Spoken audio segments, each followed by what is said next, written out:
ഇന്നെൻ്റെ മകൻ്റെ കല്യാണമാണ്.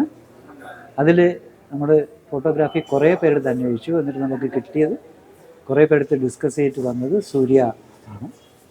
സൂര്യ പാലക്കലാണ് അവരുടെ സ്ഥലം.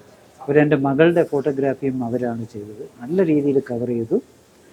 ഇത്തവണ ഒരുപാട് അഡ്വാൻറ്റേജ് ഉണ്ട്. നമ്മൾ AI അതിനകത്ത് ആഡ് ചെയ്തിട്ടുണ്ട്. അതുകൊണ്ട് തന്നെ പലർക്കും വളരെ യൂസ്ഫുള്ളായി. അവർക്ക് ഇമ്മീഡിയറ്റ് ആയിട്ട് തന്നെ ഈ ചെയ്ത കാര്യങ്ങളൊക്കെ, അവരുടെ എടുത്ത ഫോട്ടോയൊക്കെ ഡൗൺലോഡ് ചെയ്യാൻ പറ്റിയിട്ടുണ്ട്. അപ്പോൾ അതും വളരെ ഹാപ്പിയാണ്. എന്തായാലും നല്ല രീതിയിൽ സൂര്യ ആൻഡ് ക്രൂ അവരുടെ നല്ല ബിഹേവിയറും കൂടിയാണ്, അവർ ഹോൾ ഫാമിലിയും കൂടെയാണ് ഇതിനകത്ത് ഇങ്ങനെ വർക്കൗട്ട് ചെയ്യുന്നത്. അപ്പോൾ അതിൻ്റെതായ ഒരു ഫിലോസഫി അവർ ഫോളോ ചെയ്യുന്നുണ്ട്. ആ ബിഹേവിയറും എല്ലാത്തിലും ഇമ്പോർട്ടൻ്റ് ആണ്. അതുകൊണ്ട് അവർക്ക് I wish best of luck to that Surya photographers, designers. Thank you.